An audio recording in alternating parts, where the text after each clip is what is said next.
the station covering all of the DMV. This is DC News Now. And coming up on the news at noon, an ex-FBI agent returns to the courtroom for shooting a man on the metro. And we take a look at part two of an exclusive interview with the pilot that crashed in Gaithersburg.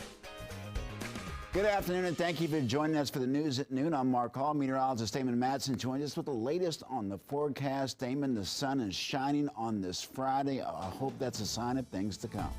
That sunshine making all the difference, no doubt about it, Mark, trying to really throw us into the weekend on a very good note. And that was after a very blustery and then frigid start to the day as we saw those temperatures all the way down in the teens and 20s. So as we go into the afternoon, how much do we warm up, and will that wind start to pick back up again? We'll let you know in just a bit. All right, Damon, thank you. We're starting off this afternoon with breaking news. A person is being treated after getting shocked by power lines on the top of a rail car on an Amtrak train. This happened at Union Station. First responders say the victim is currently in critical condition with life-threatening injuries.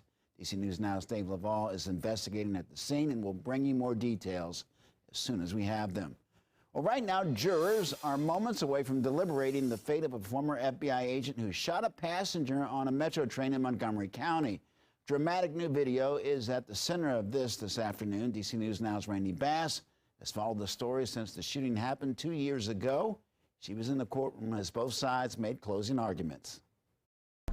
It's been almost 2 years since that shooting happened on a Red Line train in Bethesda. Prosecutors say former FBI agent Eduardo Valdivia shot and injured another passenger as that Red Line train approached the Bethesda Area Medical Center station. And now we're seeing a firsthand account of the moments that led up to and followed that shooting. Take a look at this video that aired in a Montgomery County courtroom here yesterday. Valdivia's attempted murder trial got underway earlier this week. You see him reach for his gun and shoot the victim.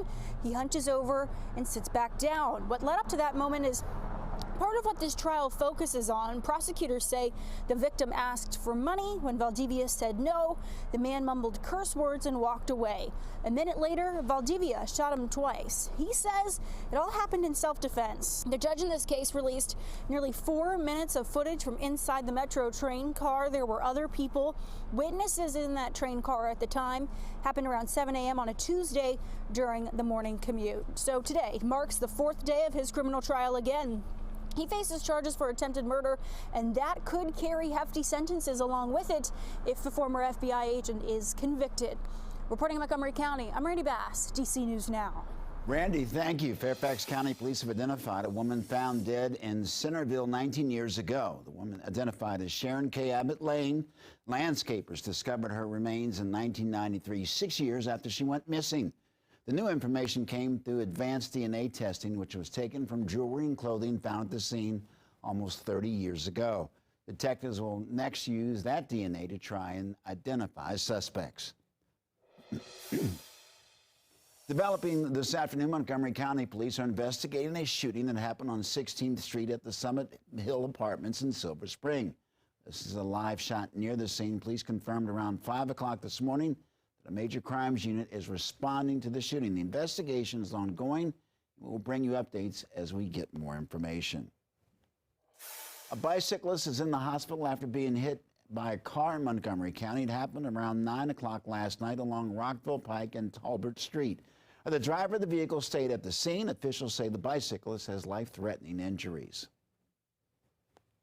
Well, DC News Now is your local election headquarters. Wes Moore makes history in January when he's sworn in as the first black governor of Maryland.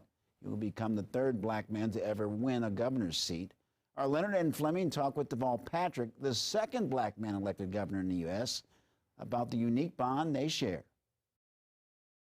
Yes, they have. It is indeed a close bond, and one that began some years ago between the previous governor and a future one. Wes Moore has gleaned much from Deval Patrick, who also had an ambitious agenda and lofty expectations. We have talked a lot. I'm very, very proud of him. I'm very proud of Maryland. If anyone knows what's in store for Wes Moore, it's Deval Patrick, the 2nd black elected governor in American history. Virginia Governor Douglas Wilder, the nation's first elected black governor, mentored Patrick. Moore has Patrick to lean on, too. What advice have you given him? What would you tell him going forward on how to prepare for this? I've told him that what he already knows, which is that being first is exciting and important. At the same time, he has to remember he's the governor of all Marylanders. And that's an expectation they should have of him. The expectations for a black governor are different, he says. In my case, and I think Governor Wilder felt this as well, some issues that might, in other circumstances, be thought of as mainly local issues or issues that a town official or a city mayor would be responsible for. Sometimes the community has expectations of you because you're black. Moore says he's in regular contact with Patrick. Governor Patrick is a friend and a mentor. And I know one of the things that he continues to remind me throughout this process is to say that while Maryland voted to make history last Tuesday in electing its first black governor, that's not why they voted for you. Patrick was considered presidential material before he took office, like Moore.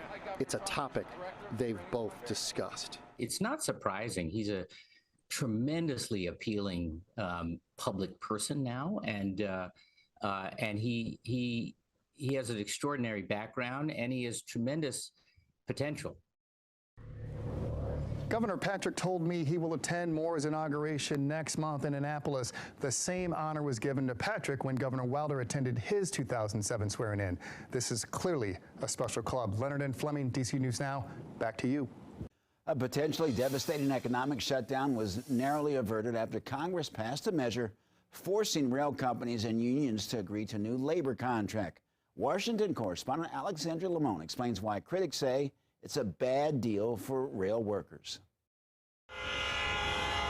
Congress approved a measure to prevent a rail strike that could have brought the U.S. economy to a crippling halt by pausing the shipment of fuel, food, and goods. The two sides have come together so that we can avoid this shutdown, which would be extremely damaging to the country. The bill forces rail companies and unions to sign a new labor contract that the Biden administration helped negotiate months ago. It was urgent and necessary to avert a catastrophic national rail shutdown. Nobody got everything that they wanted in this negotiation. The companies moved, the unions moved. Some unions were opposing the contract over the issue of paid sick days for rail workers. The U.S. House passed a separate bill to add the paid sick leave to the contract, but that measure failed in the Senate. People who are working at dangerous jobs in inclement weather have zero paid sick leave. That is outrageous. President Biden says this contract isn't the end of negotiations. Avoid the rail strike, keep the rails running,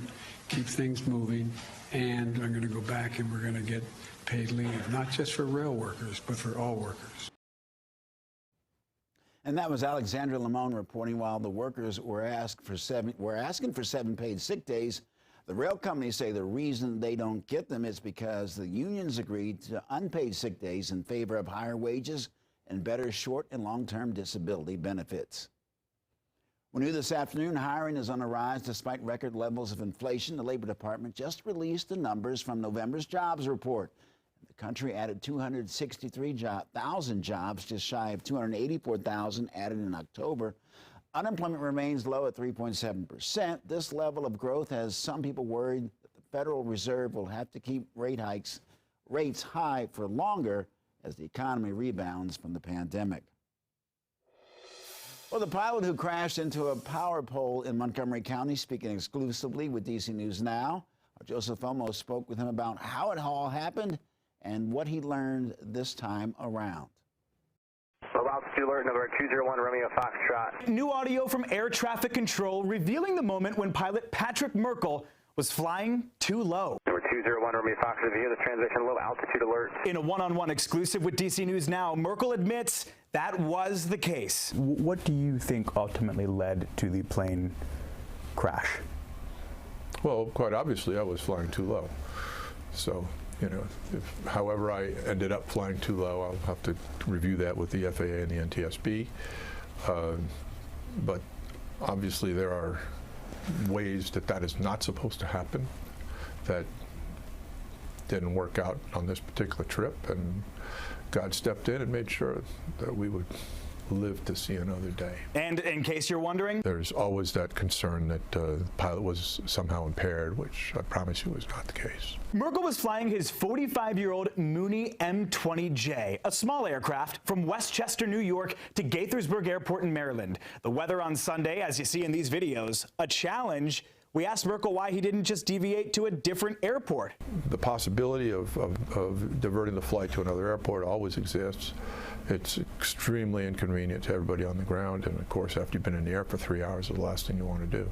Do you wish you had diverted to Frederick? Of course.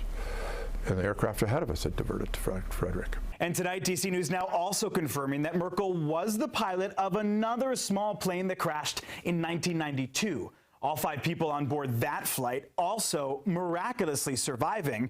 The NTSB report we pulled showing the probable cause was the pilot's poor in-flight decision. Did that crash ever come across your mind when you were up in the tower on Sunday? I wouldn't say it didn't. You know, I took 10 years off flying after that crash, so that my wife would know that the family was the priority and not my own interest in aviation. Do you think you'll ever be in a cockpit again? Well, I still own a Cessna. Okay, so we asked the FAA what happens if a pilot gets into more than one crash in their career. Here's what they told us. If our safety inspectors believe a pilot may have violated a regulation, they can address simple mistakes with counseling or documented improvements. If they believe the violation was egregious or willful, they will recommend a sanction based on the facts. The sanction can range from a warning letter to a license suspension or a revocation. We expect a preliminary NTSB report by the end of the year. Reporting here in the studio, I'm Joseph Olmo. Back to you.